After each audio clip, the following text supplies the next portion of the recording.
تلہر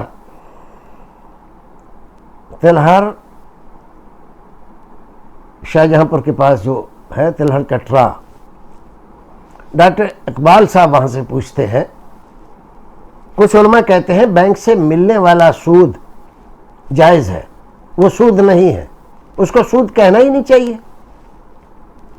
کیونکہ ہندوستان دارالحرب ہے اور بینک سارے غیر مسلموں کے ہیں، اور دارالحرب میں غیر مسلموں سے سود لینا جائز ہے، لہذا یہ سود جائز ہونا چاہیے۔ کہتے ہیں برائے مہربانی اس کی وضاحت فرمائیں۔ ڈاکٹر اقبال صاحب کن لوگوں کے چکر میں پڑ گئے؟ سود کھانے کے لیے ہزار ہیلے بہانے قرب قیامت میں لوگ بنائیں گے، نئے نئے ناموں سے سود کھائیں گے۔ یہ بات تو آپ نے سنی ہوگی، سارے ہی مولویوں سے سنی ہوگی۔ تو یہ اسی طرح کا قضیہ ہے، ایک طرف کہتے ہیں کہ دارالحرب ہے سود کھانے کے لیے، جب سود کھانا ہوا تو ہندوستان کو دارالحرب بنا دیا،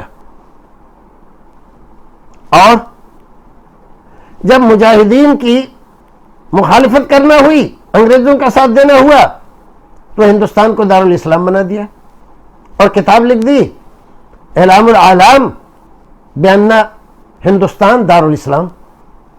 عجیب مسئلہ ہے، جب چاہتے ہیں دارالاسلام بنا دیتے ہیں، جب چاہتے ہیں دارالحرب بنا دیتے ہیں۔ تو ان لوگوں کا کوئی ٹھکانہ نہیں ہے۔ اور یہ مسئلہ کہ دارالحرب میں سود لینا جائز ہے، نہ قرآن میں ہے نہ کہیں کسی حدیث میں ہے،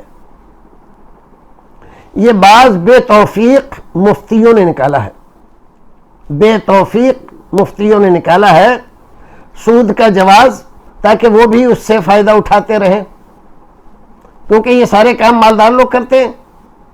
اور ایک ہمارا پڑوسی ملک کسی زمانے میں ہمارے یہاں ہندوستان میں وہاں کے لوگ آتے تھے بڑے پیمانے پر، ہم نے اپنے بچپن میں دیکھا، آتے تھے بڑی بڑی پگڑیاں باندھ کر، اور یہاں پر لوگوں کو سود پر پیسہ دے کر جاتے تھے، گاؤں گاؤں پھرتے تھے اور سب کو دیتے تھے، غیر مسلموں کو بھی مسلموں کو بھی۔ کس لیے؟ دارالحرب ہے، اپنے ملک کو دارالاسلام مانتے اور ہندوستان کو دارالحرب، اور دارالحرب میں سود لینا جائز ہے، لہذا سود لینا جائز ہے۔ سال کے آخر میں آتے اور لاؤ بھائی ہمارا پیسہ لاؤ، ہمارا پیسہ لاؤ، اور پھر اس پہ سود، اتنے پرسنٹ سود ہوا، اتنا پیسہ دو۔ بڑا کاروبار ان لوگوں کا اس ہندوستان میں یہی تھا۔ اللہ رب العزت نے وہ زمانہ نہیں رکھا، ان لوگوں کی وہ بدعادتیں نہیں رکھی، اسلام کے بہت سارے احکامات ان کی اب سمجھ میں آ گئے، اب تو وہ کچھ اور ہی کر رہے ہیں۔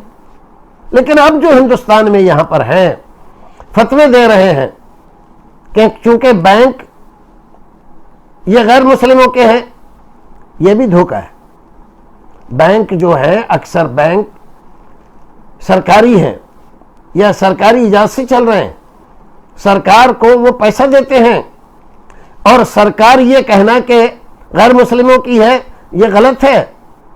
جمہوری ملک ہے، جیسے وہ شریک ہیں سرکار میں، ایسے ہی ہم بھی شریک ہیں، تو کسی اعتبار سے بھی ہندوستان کو دارالحرب کہا جائے اور وہاں پر سود کا جواز نکالا جائے، درست نہیں ہے۔